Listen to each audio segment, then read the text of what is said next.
Hey guys! So today I thought I would make a video, since it's the 1st of July, to wish all my fellow Canadians a happy and safe Canada Day. So I hope you guys have an awesome night, and for those of you who live in the US, I hope you have an awesome 4th of July holiday.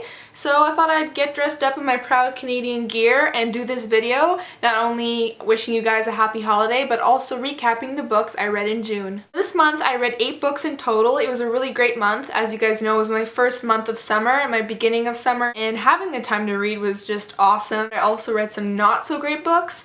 There's some in particular that I didn't really like, and there's one that I did not like at all. So stay tuned for that, and I hope you guys enjoy this video. Let me know what you read in the month of June, and without further ado, I'm gonna get started. Alright guys, so the first book I read in June was Purity by Jackson Pearce, and this is the same author who wrote Sweetly and Sisters Red. I gave this book a 3.5 out of 5 because I felt it was way too short, and by the end I just felt like I was getting to know the characters and finally getting to connect with them, and then by that time it was already over. In this kind of span of a book, I can't really feel like I've connected to the characters or the plot enough for me to really like it. So we follow a girl named Shelby who made 3 promises to her mother before she passed away. One being to always listen to her father. The second one is to live without restraints, and the third one is to love as much as possible. So up until now, Shelby's been doing a great job of keeping those promises and not going against them, but things become difficult when her father starts to volunteer for the Princess Ball, which essentially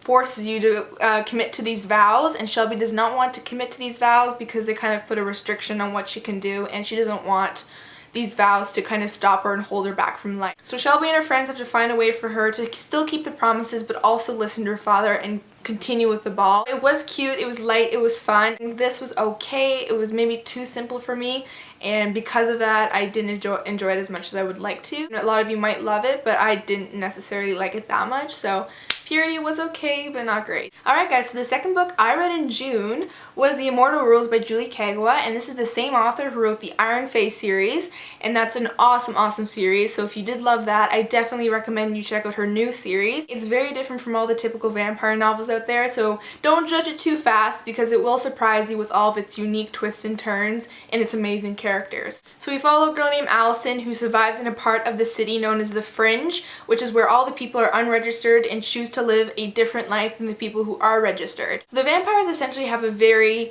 strong hold of the people. They rule the city. The registered humans have to give blood and donate blood every once in a while for them to be part of the registered sanction, but Allison chooses to live in the Fringe, where she has to fight for herself, fight for her friends, and fight for food. One thing leads to another, and Allison is caught in a situation where she cannot make the decision she ultimately wants to, but she's going to have to survive. It becomes something she wished she could never have turned into. I absolutely loved it. I gave it a 5 out of 5, and I think you guys will definitely love it. It's 500 pages, but it felt like 100 because I just flew through it so fast and I didn't want it to end, and I thought it was fantastic, so definitely check this out. Alright guys, so the third book I read in June was Bittersweet by Sarah Ockler. If you've been watching my videos for a while, then you know I've read 20 Boy Summer by her and also Fixing Delilah, and those are both 2 fantastic books. Even though I didn't love it as much as their other 2, there's something that's very special about it that I couldn't help but like. This is really cute, light, and fun read, but it wasn't as like heartbreaking and emotional as their other 2 books. So we follow a girl named Hudson who gave up her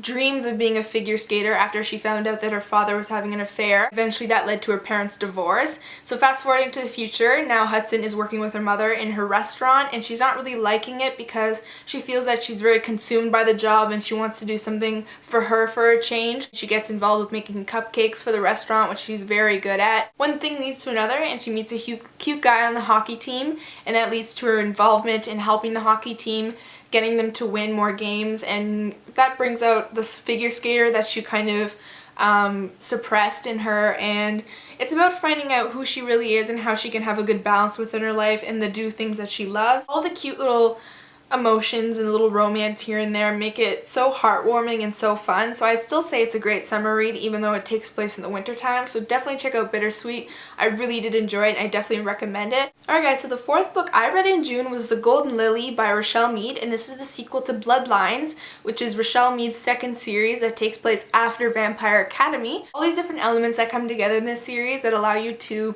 read about Vampire Academy in the world of Vampire Academy, but on a different point of view. This was an amazing sequel. I loved it so much. It amazes me how Richelle Mead can write a sequel that doesn't have a lot of things happen in it. There's not a lot of surprising moments or surprising events, but it's still so entertaining because of the dialogue and the characters and the relationships. I recommend it to anyone who's read Vampire Academy, but make sure you read that first. The third book that's going to come out next year, I believe, or the end of this year, is The Indigo Spell, so I'm so excited for the third book. I cannot get enough of this series. Definitely read Vampire Academy if you haven't, and then check this out because it's so worth it. Alright guys, so the fifth book I read in June was The Hunt by Andrew Fukuda, and if you're looking for a gory, gritty, kind of disgusting but awesome book with these creatures that kind of resemble vampires in it, following a male main character, then definitely check out this book. It really did surprise me. When I started, I could not get over how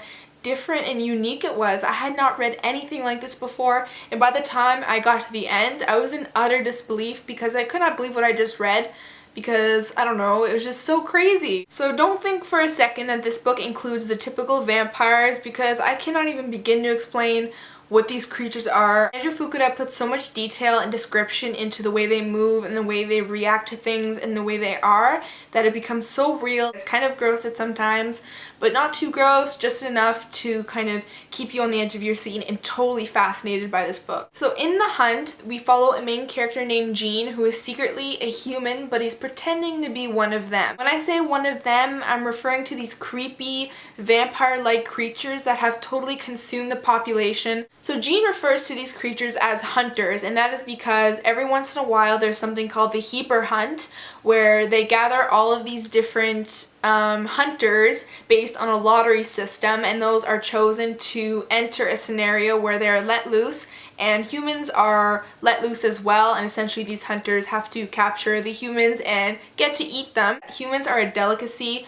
in this book, and the hunters totally go crazy when they're in their presence. So for Gene to actually pretend to be one of them, he has to conceal his scent because it triggers lots of emotions in these hunters. He can't show emotion, he can't smile, he can't laugh, he can't twitch, and he certainly cannot smell like a human because that'll be a dead giveaway that he is not one of them. I can't get over how unique and fantastic this book was because it was so different, and I cannot wait for the sequel because I really did enjoy this. If I didn't make it clear, I gave it a 5 out of 5 and I really did like this, so definitely check it out. Alright guys, so the sixth book I read in June was Between by Jessica Warman, and I've had this book in my shelf for such a long time, but I just never picked it up to read it. But finally I was looking at my shelf and I saw it. I'm like, oh, I'm gonna read that. I'm gonna try that. So I started Between and I was really liking it. I thought that the way the plot was building up was great. In the middle I found it kind of boring and slow, and I wasn't really exactly loving the characters, but by the time I got to the end I was really pleased by the way it turned out. It was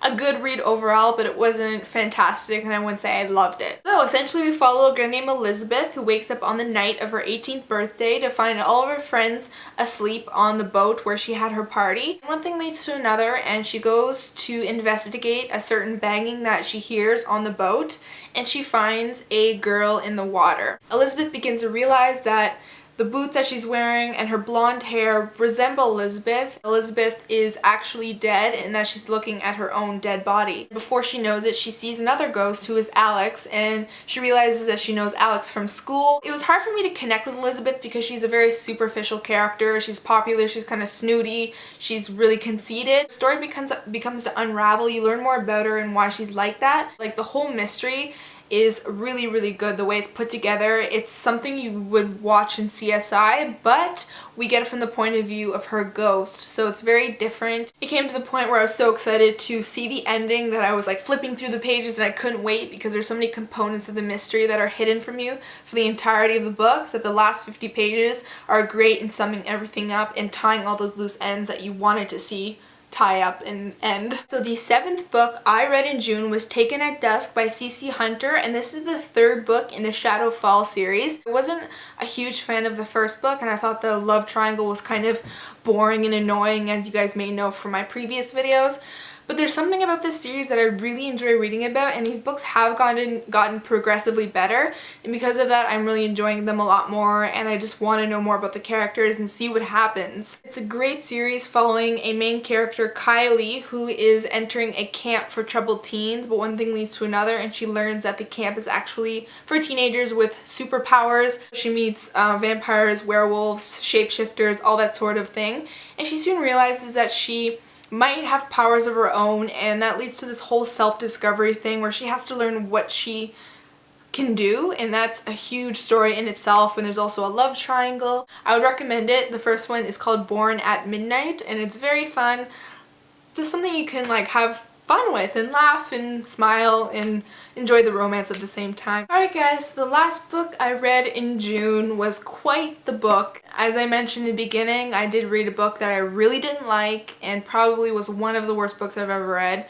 And this is the book I'm talking about. It is Tempest by Julia Cross. The whole time travel thing is awesome, don't get me wrong, but the author's writing is all over the place. You have to write it in a concise way where it becomes believable, but for me this time travel in this book was conveyed as something that was hokey and fake. So the main character is okay, nothing special, didn't really fall in love with him like I have with other male characters. The love interest, his girlfriend, is okay. Like I said, not a very good character. None of the characters are that great actually. Like after reading a book, I want to feel impacted by the characters, I want to feel connected with them, but by page 150, maybe 200, I just wanted to get this book over with. I was tired of reading about the story, and because I couldn't really get interested in the characters, I was thinking, why bother with the rest of the story, because I just was so freaking bored. I couldn't sincerely find anything about this book that I did like.